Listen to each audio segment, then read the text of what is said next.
Wellman TV. Jeric Agosta. Like ka naman dyan, idol. Kabanata 11:01 hanggang 11:10. Bang! Biglang sumabog ang katawan ni Kane na may gintong martial god aura. Ang gininto ang enerhiya ng martial god, tulad ng mabangis na apoy, ay dumagundong ng marahas sa kanyang buong katawan. Isang aura ng kamatayan at pagkawasak ang bumalot sa buong manor. Sa ilalim ng nakapangangilabot at mapang-api na kapaligirang ito, parang lahat ay mapapawi sa isang iglap. Gayunpaman, si Christine at ang kanyang tatlong kasama ay mukhang hindi nabigla, na para bang hindi nila naramdaman ang matinding kapangyarihan na nagliliwanag. Galing kay Kane. Sa sandaling iyon, inilunsad ni Kane ang kanyang pag-atake sa apat na babae. Ang gininto ang enerhiya ng Mortal God ay nagngangalit, nanginginig ang mismong hangin sa kanilang paligid. Pagharap sa mabangis na suntok ni Kane, kasama ang napakalaking martial god nitong daloy, hindi man lang kumurap si Christine. Gumanti siya ng isang casual na suntok. Bang! Isang nakakabinging tunog ang umalangaw-ngaw, parang bolt mula sa asol. Bumangga ang kamao ni Christine kay Kane sa sobrang lakas.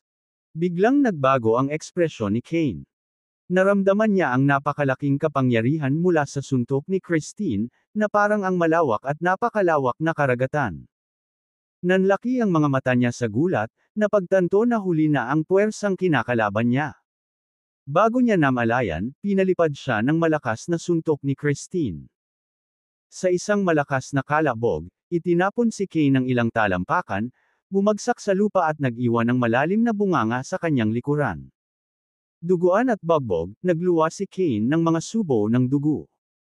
Ang kanyang ulo ay tuluyang bumagsak sa pool ng dugo sa kanyang paligid. Bumabagsak eerily tahimik. Hindi na kailangang sabihin, patay na si Kane dahil sa matinding pinsala. Isang matinding suntok ang ginawa ni Christine kay Kane dahil sa sinabi ni Jeric. Ang Eulogian Club ay tumawid ng linya sa pamamagitan ng pag-target sa kanyang pamilya. Kaya, ang nangungunang figure ay kailangang magbayad ng pinakamataas na presyo. Ang iba pa sa mga masasama ay nagtamo rin ng matinding pinsala. Masasabing ang buong daang makasalanan ng Eulogian Club ay nakatagpo ng kanilang kapahamakan sa kamay ni Christine at ng kanyang mga kasama. Sa sandaling iyon, lumabas sa mansyon ang mga magulang ni Jeric at ang kanyang kapatid na si Everly. Narinig nila ang mga tunog ng matinding labanan sa labas, kaya labis silang nag-aalala para sa kaligtasan ni Christine at ng iba pang kababaihan. Ngunit sa paglabas at pagkakita sa apat na babae na walang pinsala, nakahinga sila ng maluwag. Di nagtagal, ang kanilang mga tingin ay bumagsak sa looban, kung saan ang di mabilang na mga katawan ay nakahandusay na nakakalat. Ang dating malinis na lupa ng patio ay minarkahan na ngayon ng maraming malalalim na bunganga. Ang bawat hukay ay may hawak na miyembro ng Eulogian Club, lahat ay lubhang nasugatan at hindi na makatayo. Pwede bang? Naisip ng mga magulang ni Jeric, na napagtanto na ang mga lalaking ito ay natalo ni Christine at iba pang mga babae. Naghahalong pagtataka at pagmamalaki ang kanilang mga puso. Kahit na nakikita nilang maayos ang apat na babae, nag-aalala pa rin si Sofia, "Are you girls okay? No injuries?" Nagmamadaling umiling ang apat. "Ate and uncle, we are fine," they assured. Si Harlan, na itinuro ang mga nasawing miyembro ng Eulogian Club, ay nagtanong, sino ang mga lalaking ito, at bakit sila pumunta sa ating manor. Pagkatapos ay ipinaliwanag ni Christine kung paano, pabalik sa novel, nagkaroon ng problema sa negosyo si Jeric at hinaras ng Eulogian Club. Naiwan na walang pagpipilian, lumaban si Jeric, na malubhang nasugatan ang mga martialists ng Eulogian Club. Kinatatakutan ng Eulogian Club si Jeric, kaya nagpadala sila ng mga martialists sa Eldoria para harapin ang mga magulang ni Jeric. Nang marinig ito, sa wakas ay naunawaan ng mga magulang at kapatid ni Jeric kung bakit pumunta si Christine at ang kanyang mga kasama sa asyenda. Kumikilos sila ayon sa utos ni Jeric na protektahan sila at pangasiwaan ang mga miyembro ng Eulogian Club. Ang pamilya ay labis na hinalinhan at nasiyahan sa mga pagsasaayos na ginawa ni Jeric. Iminungkahi ni Christine na magpahinga ang mga magulang ni Jeric sa loob ng mansyon.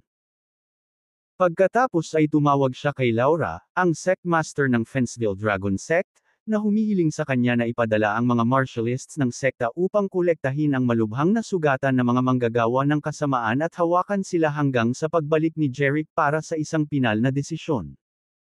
Kasabay nito, in-update ni Christine si Jeric sa Nouveau sa sitwasyon sa pamamagitan ng isang tawag sa telepono.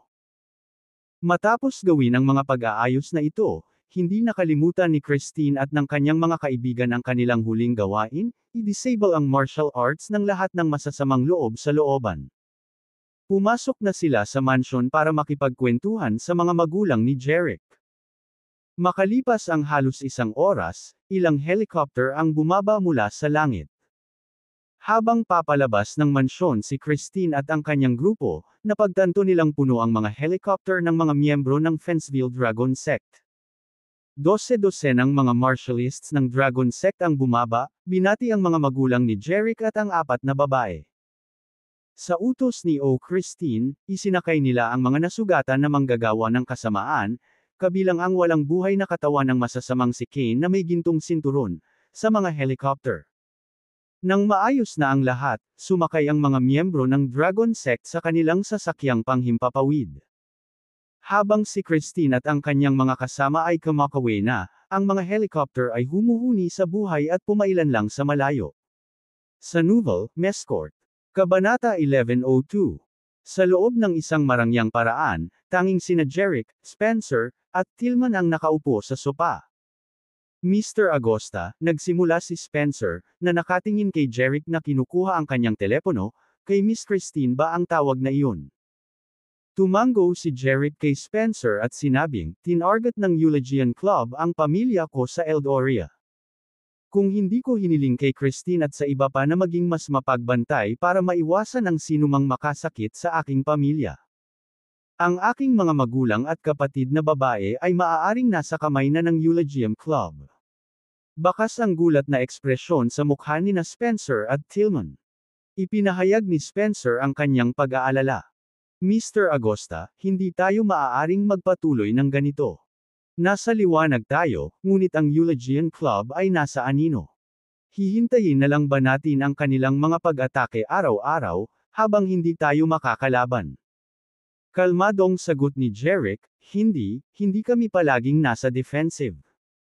Susunod, kami na ang nagkukusa. Sa pagpapalitan ng mga naguguluhang tingin, parehong nagtaka sina Spencer at Tillman kung si Jeric ba ay gumawa ng bagong plano. Mr. Agosta, ano ang ibig mong sabihin sa? Tanong ni Spencer na nag-aalab sa kanyang mga mata. Pupunta tayo sa punong tanggapan ng Eulogian Club, deklara ni Jeric. Sa pamamagitan lamang ng pagbuwag sa kanilang base maaari nating maalis ang banta ng Eulogian Club para sa kabutihan. Ngunit Mr. Agosta, walang magawang sinabi ni Spencer, hindi namin alam kung saan ang pangunahing base ng Eulogian Club. Ngumisi si Jeric. Nagpadala ang Eulogian Club ng 100 makasalanan sa Eldoria para hulihin ang aking pamilya bilang mga hostage. Ngunit salamat sa aking maagang babala, hindi lamang natalo ni Christine at ng kanyang koponan ang mga masasamang ito kundi ibinalik din silang lahat sa Fenceville Dragon Sect. Kung gusto nating malaman ang lokasyon ng pangunahing base ng Eulogian Club, sigurado akong ang pagtatanong sa daang ito ay magbibigay sa atin mga sagot. Namulat ang realisasyon kina Spencer at Tillman. Brilliant na plano, Mr. Agosta. Pagkatapos ay inihayag ni Jeric, bukas, babalik tayo sa Eldoria. Isang pag-iisip ang tila sumakit kay Spencer. Mr. Agosta, simula niya, kumusta naman ang iyong mga negosyo at industriya dito sa Mescourt? Lahat ng kumpanya ay nasa kamay ni Rubus, kumpiyansa na tugon ni Jeric. Sa kanyang pamamahala sa kanila, makakapagpahinga ako.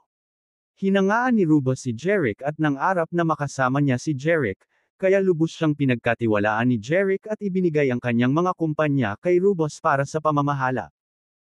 Lalo na dahil, kamakailan, si Claire, Helene, at ang kanilang koponan ay nagdala ng ilang mahuhusay na tagapamahala mula sa kanilang mga kumpanya sa Eldoria. Tiwala si Jerick na kahit na ibigay niya ang lahat ng kanyang kumpanya kay Rubus, nasa ligtas silang mga kamay. Sina Spencer at Tillman, nang marinig ang desisyon ni Jerick, ay walang nakitang dahilan para tumutol. Noong gabing iyon, tinalakay ni Jerick ang mga planong bumalik sa Eldoria kasama sina Claire, Lillian, at ang iba pa. Kabanata 1103. Matagal na rin silang wala sa Eldoria at nasa sabik sila sa pagbabalik. Lumipas ang gabi, at kinaumagahan. Pagkatapos ng almusal, sina Jerick, Lillian, Claire, at ang iba pang mga babae ay pumunta sa airport. Sina Xavier at William, kasama ang ilang martialists mula sa Dragon Sect, ay sinamahan sila sa mga kotse, na tinitiyak ang kanilang proteksyon. Sa halip na maglakbay kasama ang karaniwang karamihan sa mga komersyal na flight, si Jerick at ang kanyang mga kasama ay dumiretso sa kanilang pribadong jet para sa paglalakbay pabalik sa Eldoria. Naturally, ang jet na ito ay inayos ni Rubus. Sa sandaling ito, si Jerick, Lillian, at ang iba pa ay malapit ng balbasan ang eroplano. Naghihintay na si Rubus sa harap ng eroplano kasama ang kanyang mga tauhan. Nang makita niya si Jerick, lumiwanag ang mukha niya sa tuwa. Safe travels, Jerick and ladies, bati ni Rubus, nakipagkamay kay Jerick na may bakas ng pag-aatubili sa kanyang boses. Tumango si Jerick nang may pasasalamat, na nagsabing, Rubus, ipapaubaya ko sa iyong mga kamay ang lahat ng kumpanya. Jerick. Masigasig na tiniyak ni Rubus, siguraduhin kong maayos ang takbo ng iyong mga kumpanya. Kahit na masira ang aking sariling mga pakikipagsapalaran. Hindi ko hahayaang may mangyari sa iyo. Maraming salamat, Rubus, nakangiting tugon ni Jerick. Sa susunod na babalik ako, sabay tayo sa inuman. Tawa ng tawa si Rubus. Talaga. Iinom tayo hanggang madaling araw. Pagkatapos magpaalam kay Rubus, sina Xavier, William, at ang iba pa, sina Jerick, Lillian, Claire, at ang kanilang grupo, kasama sina Spencer at Tillman, ay sumakay sa eroplano. Sa ilalim ng maingat na tingin ni Rubus at ng iba pa, ang eroplanong sinasakyan ni Jerick at ang kanyang koponan ay maayos na dumausda sa runway bago umungol sa kalangitan. Makalipas ang ilang oras, ang sasakyang panghimpapawid ay pumailan lang sa ibabaw ng malawak na karagatang Atlantiko.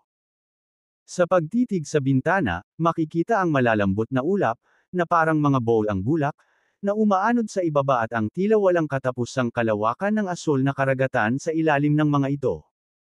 Hinangaan nina Lillian, Claire, at ng iba pang kababaihan ang nakakabighaning tanawin mula sa itaas. Ganyan kapistahan para sa mga mata. Akala nila. Gayunpaman, ang kanilang katahimikan ay nabasag ng isang nakakabinging boom. Biglang tumilapon ang eroplano, parang bumangga ito sa bundok. Ang marahas na pagyanig ay naging sanhi ng pagkabasag ng mga bintana ng sasakyang panghimpapawid, na nagpapasok ng malalakas na hangin, at nagsimulang lumitaw ang mga bitek sa buong cabin. Ang mga bagay ay bumagsak sa gitna ng kaguluhan, na lumilikha ng isang nakababahala na cacophony.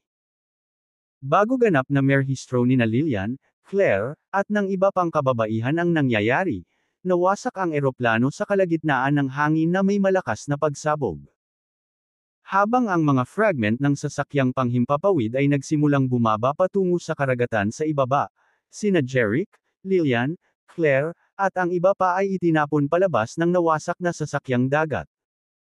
Noon lang, isang nakasisilaw na arko ng liwanag ang lumitaw mga 30 talampakan sa unahan nila. Hindi lalampas sa 300 talampakan, ang ibabaw nito ay kumikinang na may mga kidlat, na nagbibigay ng nakakatakot na tunog ng kaluskos. Parang sayaw ng electric dragons at serpents sa langit. Ano iyon? Bulalas ni Lillian na hindi maitago ang pagtataka. Claire, Helene, at ang iba pa ay pare-parehong nalilitong mga ekspresyon, na parehong nalilito sa misteryosong arko ng mga electric serpent. Hindi nila maisip kung ano ang the. Kabanata 1104. Tinitigan ni Jerick ang biglang umusbong na arko ng liwanag, ang kanyang mga pupils ay nanunuot. Gamit ang mata ng Diyos, sa wakas ay nakilala niya kung ano ang mga liwanag. Enchantment. Sa katunayan, sa bisperas ng Diyos, naunawaan ni Jerick na ito ay isang enchantment. No wonder parang pamilyar ito sa kanya.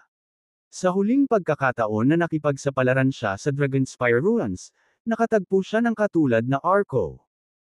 Ang pagkakaroon ng enchantment na ito ay nagpapahiwatig na mayroong isang selyadong espasyo dito.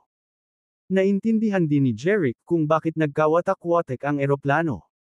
Ang kapangyarihan ng enchantment, na hinango mula sa kaharian ng mga magsasaka, ay sapat na kakilakilabot upang mawala ang anumang makamundong bagay. Isa itong enchantment. Agad na ipinaalam ni Jerick kay Lillian, Claire, ang iba pang apat na babae. Spencer, at isang enchantment. Napatingin sa kanya ang mga babae na may pagkalito na nakasulat sa kanilang mga mukha. Sa kabilang banda, tila pinagsasama-sama nina Spencer at Tillman ang mga bagay-bagay. Sa pagtingin kay Jerick, sila ay nag-isip, maaaring isang kilalang tao mula sa cultivation realm ang tinatakan ang espasyong ito ng ang enchantment. Tumango si Jerick kay Spencer at Tillman. Nang makita ang kumpirmasyon ni Jerick, pareho silang nagsuot ng mga ekspresyon ng pagkamangha, na nagpupumilit na mahanap ang tamang mga salita. Sila ay pamilyar sa konsepto ng enchantment dahil sa mga alamat sa loob ng martial world. Binanggit ng mga alamat na ito ang larangan ng paglilinang, na, sa pagpunta ng mga kwento, ay nawala sa mundong ito 10 milenyo na ang nakalipas. Ang mga kwento lamang tungkol sa cultivation realm ay nanatili, at sa mga kwentong ito, ang alamat ng mga enchantment ay isa. Kaya, alam ni na Spencer at Tillman ang alamat ng enchantment. Gayunpaman, ang ikinagulat nila ay makita ang maalamat na enchantment na ito na nagpapakita sa harap ng kanilang mga mata sa katotohanan. Ang gayong pagkamangha ay lampas sa mga salita. Dahil sa pananabik na pilit niyang pinipigilan, lumingon si Spencer kay Jerick at maingat na nagtanong, Mr. Agosta, dahil lumitaw ang enchantment na ito, ibig sabihin ba nito ay nasa loob nito ang pagkakaroon ng cultivation realm? Ang hindi tinig ni Spencer ay isa pang haka-haka na sa loob ng enchantment ay maaaring mga magsasaka.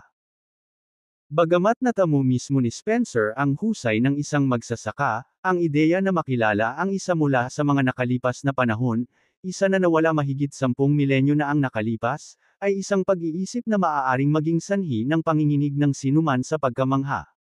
Mahinahong tugon ni Jerick. Ang isang enchantment ay maaaring magsil sa isang lugar, na lumikha ng sarili nitong mini-world. At tanging ang isang napakalakas na magsasaka lamang ang maaaring gumamit ng kapangyarihan ng pagkakabighani upang isara ang gayong mundo. Kabanata 1105. Kaya, sa loob ng enchantment na ito, malaki ang posibilidad na may mga bakas ng cultivation realm.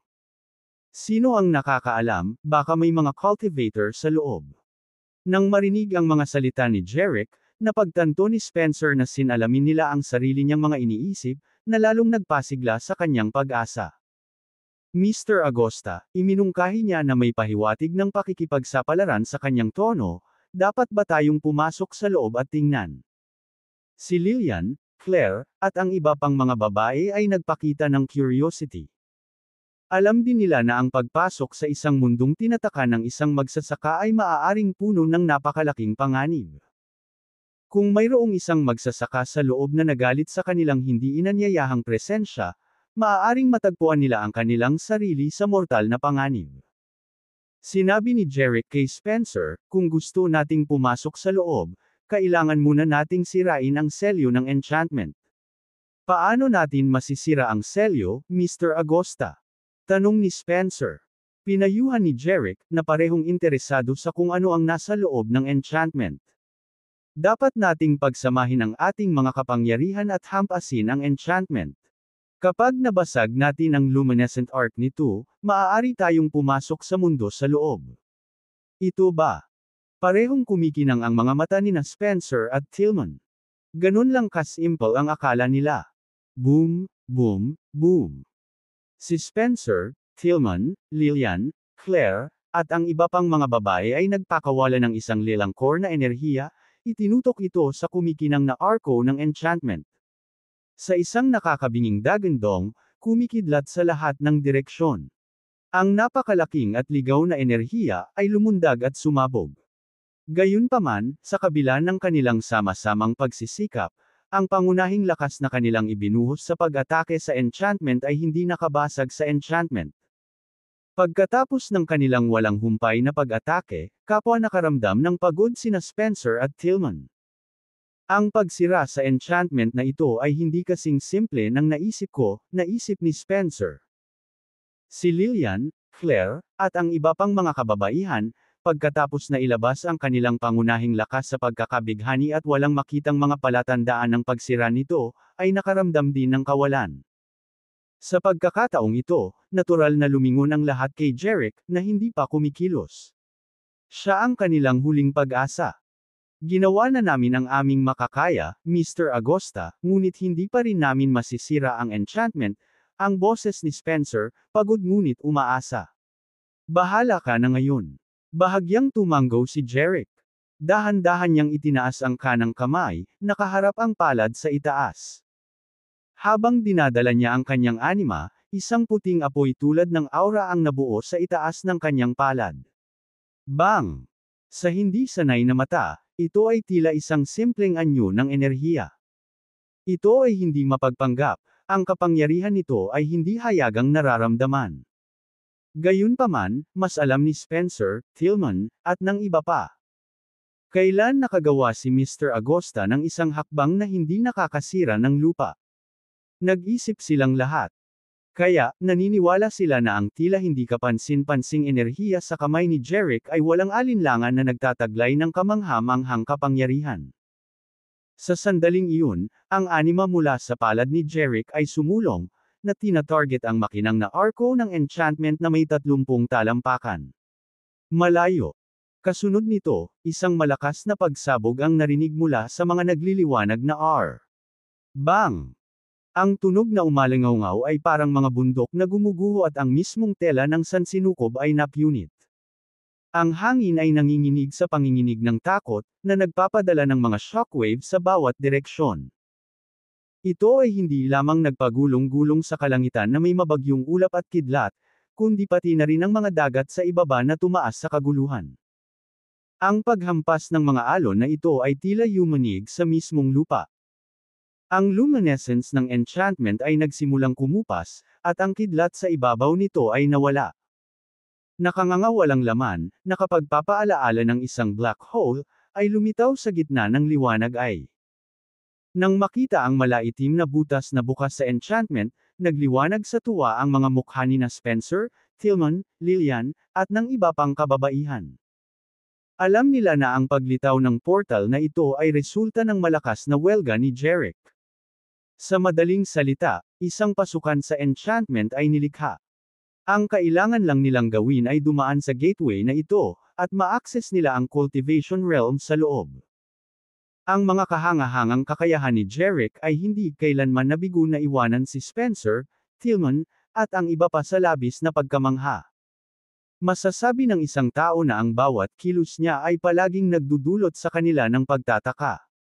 Ngayong nabuksan na ang kaakit-akit, hindi napigilan ni Spencer ang kanyang pananabik at nagtanong, Mr. Agosta, maaari ba tayong magpatuloy? Tumanggo si Jerick, pumasok tayo at tingnan natin kung ano talaga ang taglay ng lugar na ito.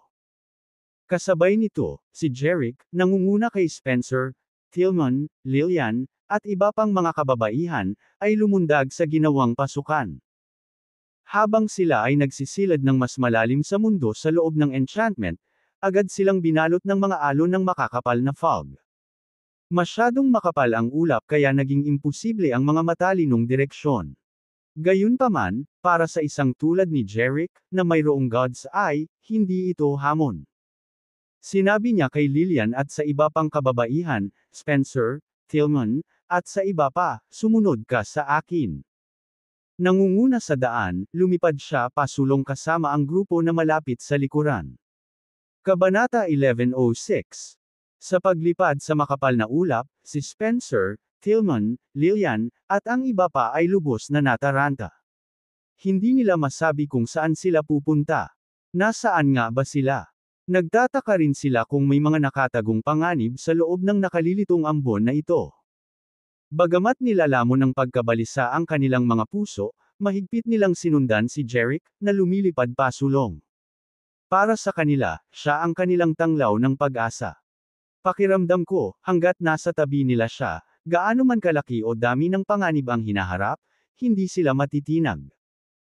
Kaya, nang may di natitinag na pananampalataya, sinundan nila siya, naglalakbay sa makapal na suso ng troso.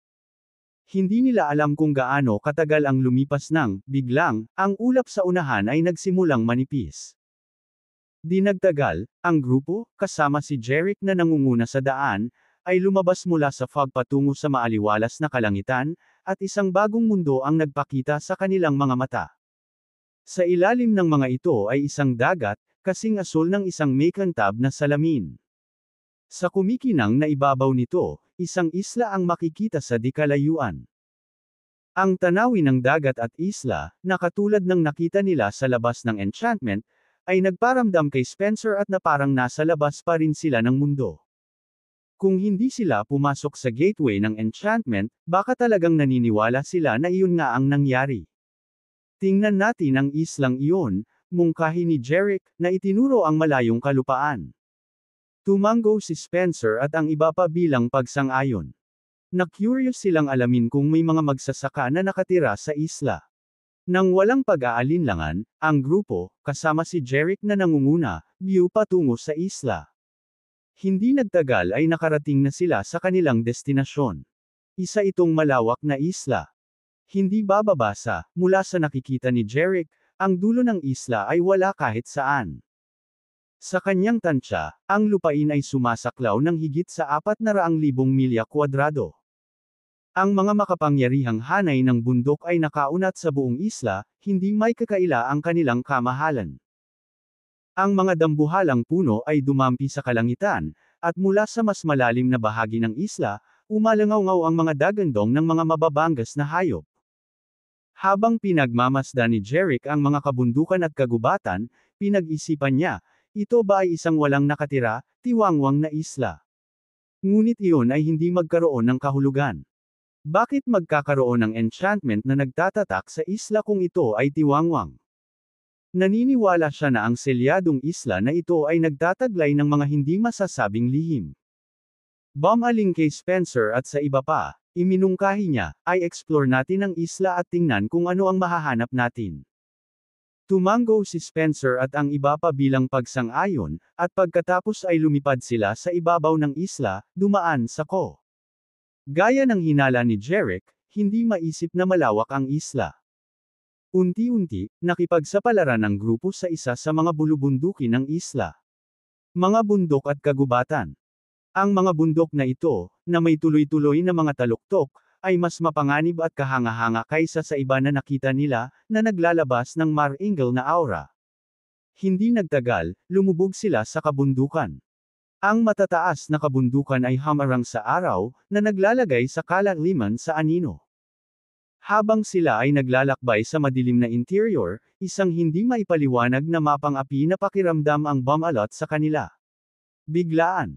Sinabi ni Jerick kay Spencer at sa iba pa, tumigil tayo sandali. Kaagad, huminto ang lahat sa himpapawid, ang lahat ay nakatingin kay Jerick. Walang nakakaalam kung bakit niya hiniling na tumigil sila. Matindi ang kanyang tingin, nakatutok sa isang tiyak na bahagi ng bulubundukin sa unahan. Parang may nakikita siyang nakatago kay Spencer at sa iba pa. Nagsimula siya sa seryosong ekspresyon. Kung babalik tayo ngayon, ligtas tayo. Ngunit kung magpapatuloy tayo, malaking panganib ang naghihintay sa atin. Tumingin siya sa paligid kina Spencer, Tillman, at sa iba pa, nagtatanong. Nasa iyo ang pagpipilian. Sumulong ba tayo o atras? Bagamat si Spencer at ang iba pa ay hindi nakakakita ng anumang agarang pagbabanta, nagtiwala sila sa mga instincts ni Jerick. Kung nakakaramdam siya ng panganib, walang alinlangan na naruroon ito. Gayunpaman, kahit na may panganib sa hinaharap, si Spencer at ang iba pa ay ayaw pa ring umatras. Ang pagkakaroon ng paglalakbay sa kaibuturan ng enchantment upang marating ang islang ito, ang pag-urong ng hindi nabubunyag ang mga lihim nito ay isang napalampas na pagkakataon. Ang kaisipang ito ay nagpabigat sa kanilang isipan. Sinalubong ni Spencer ang tingin ni Jerick. Mr. Agosta, habang sabik akong tuklasin ang islang ito para sa anumang mga relic na naiwan ng mga magsasaka, nagsimula siyang, sa huli, susundin namin ang iyong pakay. Tumango si Tillman, Lillian, at ang iba pa bilang pagsang-ayon, na sinasabayan ang damdamin ni Spencer. Si Jerick, na nagmamasid sa kanilang sama-samang determinasyon, ay nagsabi, ang aking intensyon ay sumulong. Baka matisod tayo sa isang bagay na napakahalaga. Nang marinig ang desisyon ni Jerick, hindi maiwasan ni Spencer at ng grupo na gumaan ang pakiramdam. Ito talaga ang inaasahan nila. Nagpatuloy sila sa kanilang paglalakbay ng mas malalim sa mga bundok, at pagkatapos maglakbay ng ilang milya, nakarating sila sa isang malawak, malalim gap earth. Mula sa kailaliman ng kanyan, nakarinig sila ng nakakatakot na sigaw, na parang mga mandaragit na ibon. Kahit sa malayo, naramdaman nila ang isang nagbabantang presensya sa loob. Mabilis na pinamunuan ni Jerick ang grupo upang makarating sa isang kalapit na kagubatan, sa labas lamang ng gilid ng kanyan. Kabanata 1107. Si Spencer, na mapatla ang mukha, ay tumingin kay Jerick, na nagsasabing, Mr. Agosta, may isang bagay na talagang nakakabagabag sa kanyan na iyon. Namangha sa kung paano naramdaman ni Jerick ang panganib na milya-milya bago nila marating ang kanyan, naisip niya sa kanyang sarili, ang kanyang pananaw sa hinaharap ay katakataka. Ang pag-unawas sa napipintong panganib mula sa ganoong kalayuan ay nagmukhang makapangyarihan sa lahat si Jerick sa kanilang mga mata, halos maladyos. Siyempre, hindi nila maaaring malaman kung paano niya nalaman ang napakalaking panganib na nakakubli sa loob ng kanyan milya ang layo. Nalaman niya ito sa pamamagitan ng mata ng kanyang Diyos. Tumingin si Jerick kay Spencer at sinabing, kung hindi ako nililigaw ng aking mga pandama, mayroong isang halimaw sa loob ng kanya na ang kapangyarihan ay kapantay ng antas ng hari. Ang nilalang na ito ay mabangis. Kung tayo ay makikipagsapalaran sa kanyan at akitin ang atensyon nito, duda ako na sinuman sa atin ang magkakaroon ng pagkakataon laban dito. Isang nilalang na may kapangyarihan na katumbas ng antas ng hari. Ano ang ipinahihiwatig nito? Mayroong 9 na makabuluhang kaharian sa martial cultivation, at ang antas ng hari ay nasa ika-6 na ranggo. Ang ganitong kagalingan ay nangangahulugan na ang mga magsasaka ng antas ng baguhan, ang antas ng intermediate, ang antas ng advanced, ang antas ng kasanayan. At ang pinakamataas na antas ng eksperto ay hindi magkakaroon ng pagkakataon laban sa nilalang na ito. Ito ay walang alinlangan na isang nakakatakot na hayop. Kahit na hindi nakikita ni Spencer at ng iba pa ang kinatatakutang nilalang na pinag-uusapan ni Jerick, buo ang kanilang paniniwala sa kanyang mga salita, lalo na pagkatapos niyang tumpak na mahulaan ang panganib sa kanyan. Kitang-kita sa kanyang mga mata ang pag-aalala, nagtanong si Spencer, Mr. Agosta, kung ang gayong nakakatakot na nilalang ay naninirahan sa kanyan, dapat pa ba tayong magpatuloy?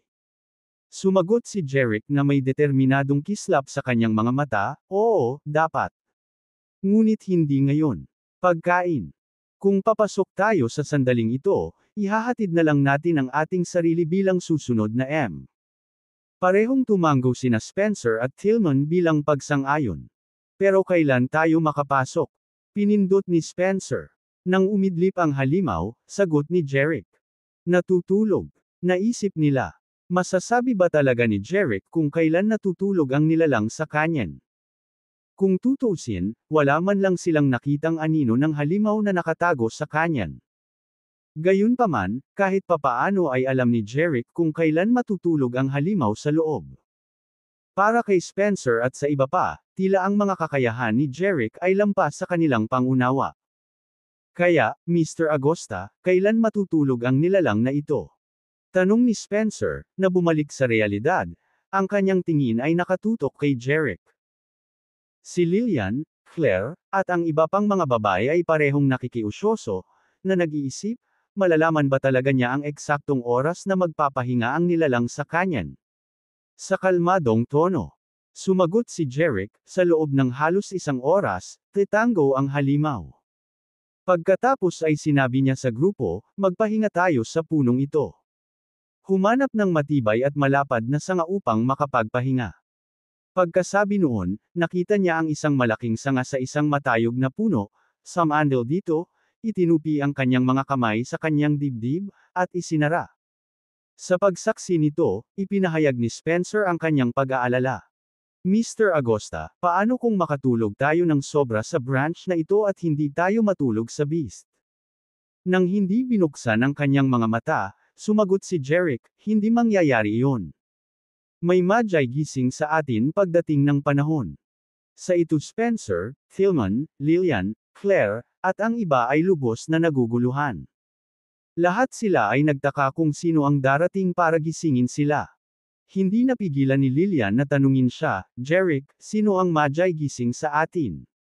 Ngunit ang tanging tugon na nakuha niya mula sa nagpapahingang Jerick ay ang kanyang dalampasigan. Dahil dito ay napangiti si Lillian sa inis, bakas ng galit sa kanyang mga mata. Pero kahit medyo nagalit siya, hindi niya inistorbo ang pagtulog niya. Nagpalitan ng pagtataka sina Spencer at Tillman, na parang nagtatanong, sino ang tinutukoy ni Jerick noong sinabi niyang may magi gising sa atin? Hindi nila kayang ibalot ang kanilang mga ulo dito. Gayunpaman, sinunod nila ang kanyang payo, nakahanap ng matibay na sanga, at nanirahan upang magpahinga. Kabanata 11:08. Sa pagkatulala, sina Spencer, Tillman, Lillian, Claire, at iba pang mga babae ay naging komportable sa isang sanga ng puno at hindi nagtagal ay naanod. Matulog na. Pagkatapos ng lahat, ang kanilang mga pagsisikap na masira ang enchantment kanina ay naubos ang karamihan sa kanilang pangunahing enerhiya, iniwan sila. Pinatuyo. Sila ay mahimbing na natutulog, mahimbing na nagpapahinga. Isang hindi tiyak na tagal ng panahon ang lumipas ng biglang, napukaw ng boses si Spencer at ang iba pa mula sa kanilang mga panaginip. Nagising sila, agad na alerto at nakabantay. Mr. Wade, ang aking mga tauhan at ako ay sinusubaybayan ang nilalang na ito sa loob ng maraming taon. Napakahirap na gawain upang matuklasan na ito ay natutulog lamang ng isang araw sa isang taon, at ngayon ay ang mismong araw na iyon. Umalangaw-ngaw ang boses ng isang nasa katanghaliang gulang na lalaki mula sa halos 10 yarda ang layo sa kagubatan. Kasunod ng tunog, mabilis na nakita ni Spencer at ng grupo ang humigit kumulang 20 hanggang 30 katao sa ilalim ng matayog na puno 30 talampakan ang layo. Ang nagsasalita ay isang matangkad na nasa katanghaliang gulang na lalaki na nakasuot ng itim na robe na may malamig na aura, na tila nasa 40s. Nakatayo sa harapan niya ang isang lalaking nakaputi. Sa kanyang makatarungan, makisig na mukha, matalas, kumikislap na mga mata, at maharlikang kilos, siya ay tila isang marangal na prinsipe mula sa isang mataas na kaharian. Sa likod ng lalaking ito na nakasuot ng puti ay may humigit kumulang 20 matatandang lalaki na nakasuot ng itim na damit. Ang mga matatandang ito, na lahat ay may pilak na buhok na umaagos sa kanilang mga balikat, ay naglabas ng malamig, matalim na aura mula sa kanilang mga mata. Pagkatapos, napansin ni Spencer at Tillman na ilan sa mga nakadamit na matatandang ito ay nakasuot ng gintong sinturon sa kanilang mga baywang. Bigla nilang naalala na sila ay may gintong sinturon na mga masasamang gawa ng Eulogian Club. Ang mga taong ito ba ay mula sa Eulogian Club? Pagkatapos ng lahat, dahil nakipag-away sila sa mga miyembro ng Eulogian Club noon, sigurado sina Spencer at Tillman na hindi sila nagkakamali. Ang mga nakadamit na matatandang ito ay hindi mapag-aalinlanganan na mga manggagawa ng kasamaan mula sa Eulogian Club. Ngunit ano ang maaaring magdala sa mga masasamang ito sa isang desyerto na isla? Sa pag-iisip nito, nalipat ang kanilang atensyon kay Jerick, na nakapatong sa sanga ng puno. Napagtanto nila na siya ay nagising sa isang punto.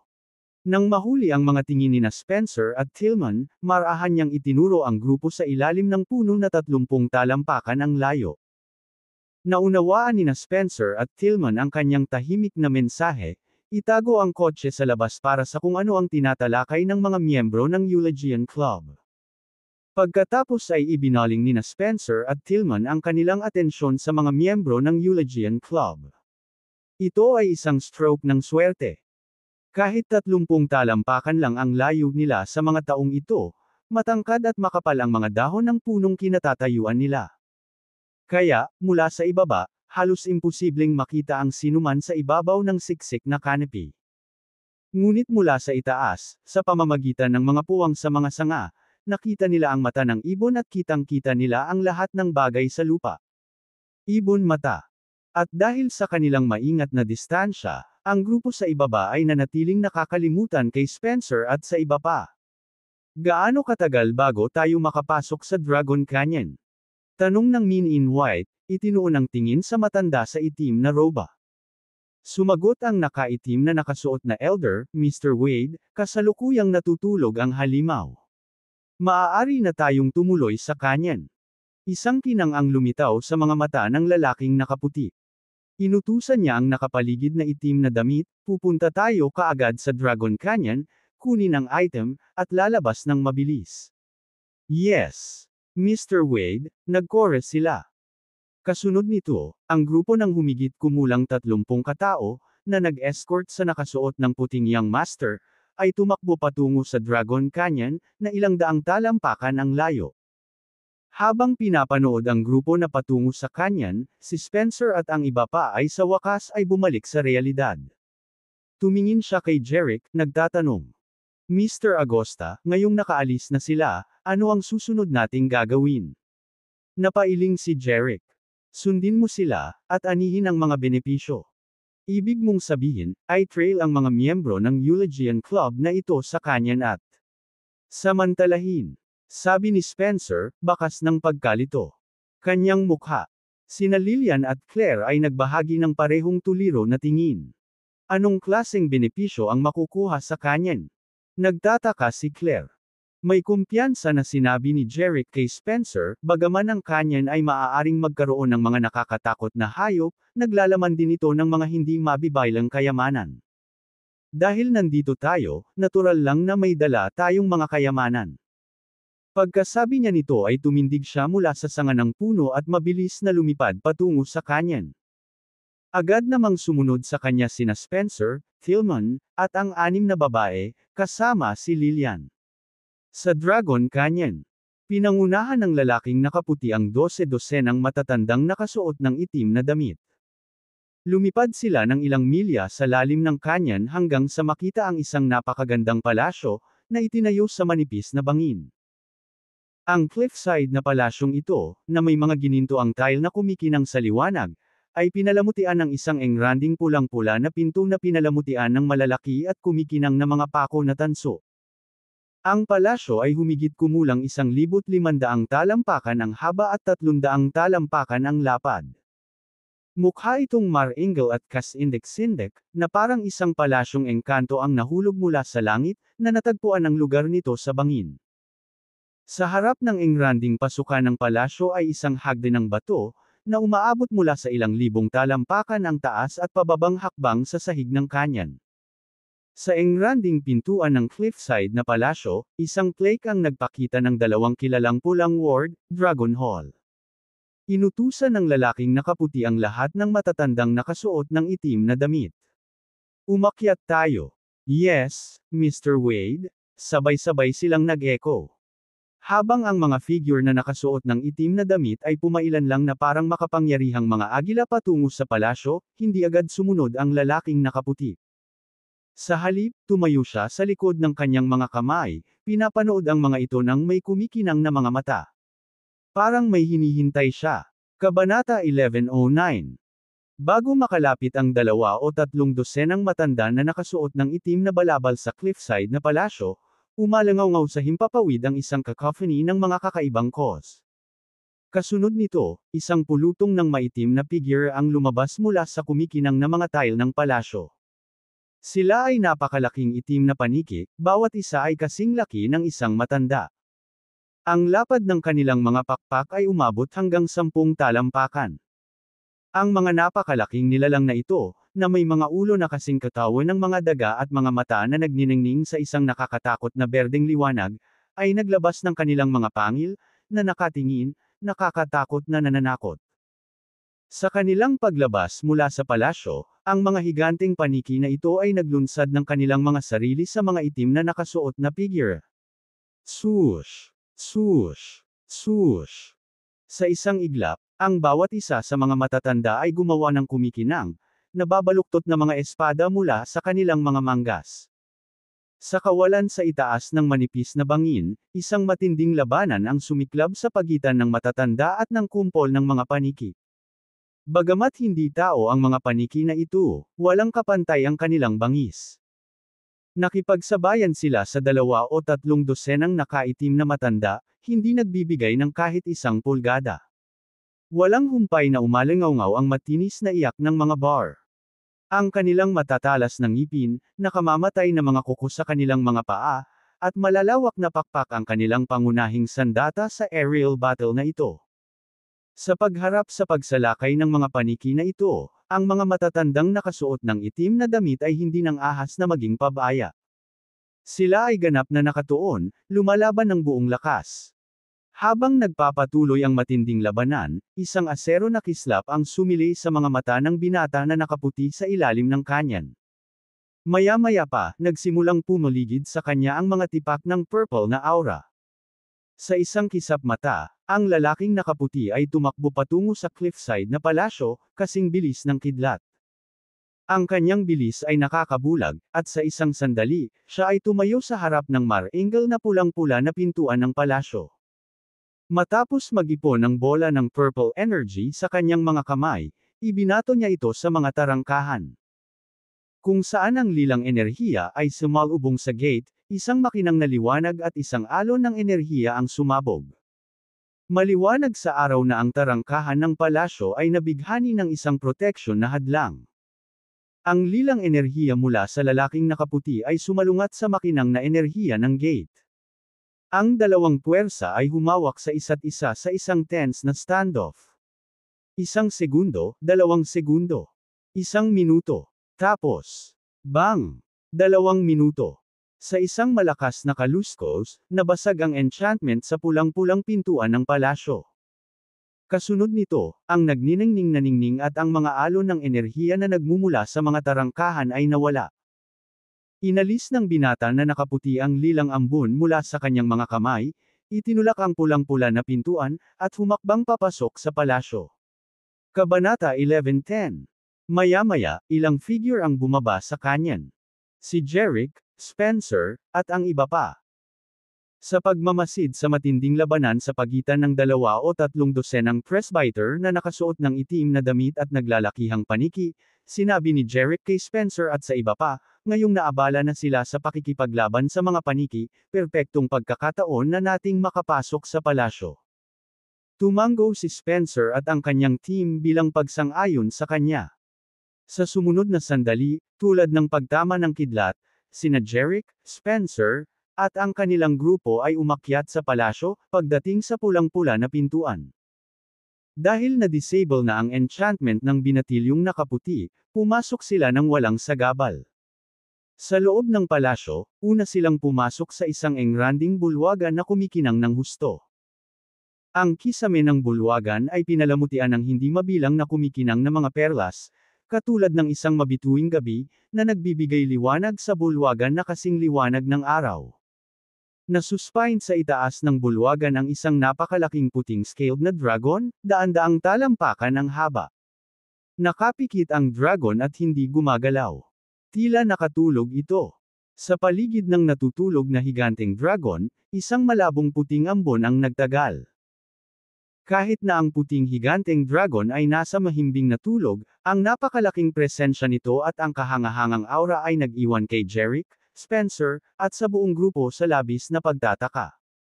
Hindi maisip ni na Jerick, Spencer, Lillian, at ng iba pa na nakakita sila ng isang higanteng dragon sa palasyong ito.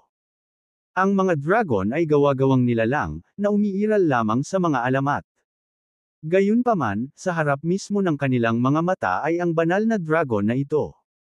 Ang tanawin ay simpleng makapigil hininga. Naunawaan na ngayon ni na Spencer, Tillman, at ng iba pa kung bakit binanggit ni Jerick ang isang king level na nilalang na naninirahan sa kanyan. Ito ay hindi lamang nilalang. Isa itong gawa-gawang nilalang isang higanteng dragon. Inaalala ang inscription na, Dragon Hall, sa pasukan ng palasyo, lahat ng ito ay may katuturan ngayon. May dragon talaga sa loob. Gayunpaman, matapos maalis ang kanilang unang pagkabigla, si Spencer, Tillman, at ang iba pa ay tahimik na nagpahayag ng kanilang kaluwagan. Maswerte sila na natutulog ang higanteng dragon. Kung gising ito at natuklasan ang kanilang panghihimasok, baka napunit na sila nito. Gayunpaman, hindi nagtagal ay napagtanto nila na ang binata na nakaputi, na pumasok sa palasyo na nauna sa kanila, ay wala kahit saan. Dahil pader lang ang nakapaligid sa kanila, saan kaya siya napunta? Sina Spencer, Tillman, Hiljan, at ang iba pa ay nakabukas ang kanilang G. Tumingin kay Jerick. Hindi sila naglakas loob na magsalita ng malakas dahil sa dragon na umaaligid sa itaas nila. Gayunpaman, ang kanilang mga tingin ay malinaw na naghahanap ng sagot mula kay Jerick tungkol sa kinaroroonan ng binata. Ang engranding bulwagan ay tila walang ibang labasan o daanan. Maaaring ang binata na nakaputi ay nawala sa hangin. Naisip nila, si Jerick ay parehong naguguluhan. Sa kanilang napagmamasdan sa bulwagan na ito, tila walang lugar na mapupuntahan ng binata na nakaputi. Kaya, walang pagpipilian si Jerick kundi gamitin ang kanyang God's Eye. Habang nagkontrata ang kanyang mga mag-aaral, inactivate niya ito. Hindi nagtagal, may nakita siyang kakaiba. Sa eastern corner ng hall, nakita ng kanyang Divine Eye ang pabago-bagong enerhiya. Kung wala ang kanyang God's Eye, imposibleng mapansin ng sinuman ang kakaibang enerhiya na ito sa mata. Napagtanto ni Jerick na ito ay isang maliit na matrix spell na nagtatakip sa isang pasukan na humahantong sa isang lugar sa loob ng palasyo. Sa katunayan, bago pumasok sa palasyo, napansin niya na ito ay 1,500 talampakan ang haba at 300 talampakan ang lapad. Gayunpaman, ang kasalukuyang bulwagan na kanilang kinaroroonan ay hindi hihigit sa 60 talampakan ang lapad at 150 talampakan ang haba. Ibig sabihin, ang bulwagan na kanilang kinaroroonan ay okupado lamang ang isang maliit na bahagi ng buong palasyo. At ang pasukan sa silangang sulok, na tinatakan ng maliit na matrix spell, ay humantong sa ibang bahagi ng palasyo. Sinenyasan ni Jerick si Spencer at ang iba pa gamit ang isang hand gesture, sinenyasan silang sumunod sa kanya. Agad naman siyang sinundan ni Spencer at ng iba pa at nagtiptoed sa east corner ng pader. Pagdating doon, inilagay ni Jerick ang kanyang anima gamit ang kanyang mga kamay sa dingding. Sa isang iglap, ang enerhiya ng pader ay tumulo na parang tubig. Pagkatapos, humiwalay ang enerhiya, nagsiwalat ng pasukan na medyo mahigit 3 talampakan ang lapad. Kasunod ng pahiwatig ni Jerick. Isa-isang pumasok si Spencer at ang iba pa. Si Jerick ang huling pumasok. Pagkatapos nilang makapasok, ang enerhiya sa dingding ay muling nasil, na ginawa itong parang isang payak na pader muli. Natagpuan ni Jerick at ng grupo ang kanilang mga sarili sa isang mahabang koridor na umaabot sa 300 talampakan. Mr. Agosta, paano mo nadiskubre ang entrance ng passageway na ito? Dahil ang banal na dragon ng pangunahing bulwagan ay nasa likuran na nila, mas napanatag si Spencer at nagtanong. Ipinaliwanag ni Jerick, pagbalik sa Salisbury, nakakuha ako ng manual ng martial arts sa mga matrix spells nang nasanay ako sa ilan sa mga ito, naunawaan ko ang selyadong pasukan na ito. Sa pagkaunawa, ipinahayag ni Spencer ang kanyang paghanga. Mr. Agosta, ang iyong mga talento ay tunay na walang hangganan. May pahiwatig ng mapaglarong sagot ni Jerick. No need to butter me up. Ang pangunahing focus natin ngayon ay ang hanapin kung anong mga kayamanan ang nasa loob ng palasyong ito. Tila may bumbilya na namatay sa ulo ni Spencer, at pagkatapos ay nagtanong siya, sa tingin mo ba ang lalaking nakaputi ay pumasok sa palasyong ito upang hanapin ang mga kayamanan nito? Tumango si Core of Coos, sinakyan niya ang kanyang buhay para pumasok sa palasyo, halatang dala ng pang-akit ng mga kayamanan nito. Bago pumasok sa kanya na ito, alam na ni Jerick ang tungkol sa mga kayamanan sa Dragon Hall sa pamamagitan ng mata ng kanyang Diyos. Hindi niya nabanggit. Tumilaok na lalong naiinip, hinimok ni Spencer. Kung gayon Mr. Agosta, kailangan nating magmadali at hanapin ang mga kayamanang ito bago mahawakan ng lalaking nakaputi ang mga ito. Card sa kanya. Hindi niya makukuha ang mga ito. Ngayong narito na tayo, walang sinuman maliban sa Oz ang maaaring umangkin sa mga kayamanang iyon. Pagkatapos, sa pangunguna, ginabayan niya si Spencer at ang iba pa sa malawak na koridor. Ang 200 foot hallway ay may linya na may 100 mga pasukan ng daanan sa magkabilang panig. Oo. Hindi agad pumili si Dimor ng isa para pumasok. At, huminto sila sa ikalimang pasukan sa Len, kung saan sa wakas ay pinangunahan niya ang grupo. Pagkatapos maglakad ng ilang talampakan sa loob, nakaharap sila sa isang napakalaking pintong bato. Ang inukit na ape ay isang mar-angle na ulo ng dragon, kaya parang buhay na tila ba mabubuhay at umuungal anumang oras. Itong masalimuot na inukit na pinto, binalaan ni Jerick si Spencer at ang iba pa. Umalis ka. Ang ulo ng dragon na ito ay may hawak na kapangyarihan. Para i-unlock ito para makapagpatuloy tayo. Agad namang napaatras si Spencer at ang iba pa. Dahan-daang nagtaas ng kamay si Jimor. Ang puting anima, kasing kislap ng araw at buwan na pinagsama, ay natipon sa kanyang palad. Walang pag-aalinlangan, idiniin niya ang makinang na kamay na ito sa inukit na dragon sa pintong bato.